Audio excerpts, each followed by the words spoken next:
രാജീവ് കുറ്റിപ്പുറം. രുചിയുടെ പെരുമ കൊണ്ട് കേരളക്കരയാകെ തരംഗം സൃഷ്ടിച്ച കുറ്റിപ്പുറത്തെ ചോറും മീനും ഉൾപ്പെടെ 5 ഹോട്ടലുകളുടെ അധിപൻ.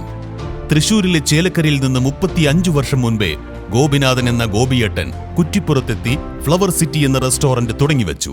രുചി വൈവിധ്യം കൊണ്ട് ഫ്ലവർ സിറ്റിയെ ഗോപിയേട്ടന്റെ ഹോട്ടൽ എന്നാണ് കുറ്റിപ്പുറത്തുകാർ വിളിച്ചിരുന്നത്. വിദ്യാഭ്യാസത്തിന് ശേഷം മകനായ രാജീവും എത്തിയതോടെ രുചിയുടെ കലവറ കൊണ്ട് കുറ്റിപ്പുറത്തുകാരുടെ വയറും മനസ്സും നിറയ്ക്കാൻ ആ അച്ഛനും മകനും കഴിഞ്ഞു. 2014 അച്ഛന്റെ മരണത്തോടെ ഹോട്ടലിന്റെ പൂർണ്ണ ഉത്തരവാദിത്വം ഏറ്റെടുത്ത രാജീവിന് പിന്നീട് ഊണും ഉറക്കവും ഹോട്ടൽ വ്യവസായമായിരുന്നു.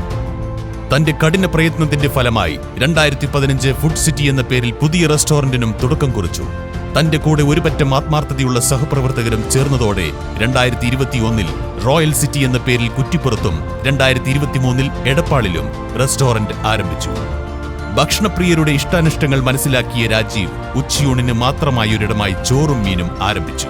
പിന്നീട് അങ്ങോട്ട് കേരളം മുഴുവൻ കുറ്റിപ്പുറത്തെത്തി തന്റെ ചോറും മീനും കഴിക്കാൻ. ഇന്ന് 220ഓളം സഹപ്രവർത്തകരുടെ പിൻബലത്തിൽ കേരളത്തിലുടനീളം ചോറും മീനും എന്ന തന്റെ രുചിയുടെ സാമ്രാജ്യം വ്യാപിപ്പിക്കുവാനുള്ള ഒരുക്കത്തിലാണ് രാജീവ്. കേരള വ്യാപാരി വ്യവസായി ഏകോപന സമിതി മലപ്പുറം ജില്ലാ യൂത്ത് വിംഗ് ശ്രീ രാജീവ് കുറ്റിപ്പുറത്തിനെ ആദരിക്കുന്നു. സ്നേഹൂഷ്മളമായി സ്വാഗതം ചെയ്യാം ശ്രീ രാജീവ് കുറ്റിപ്പുറത്തിനെ.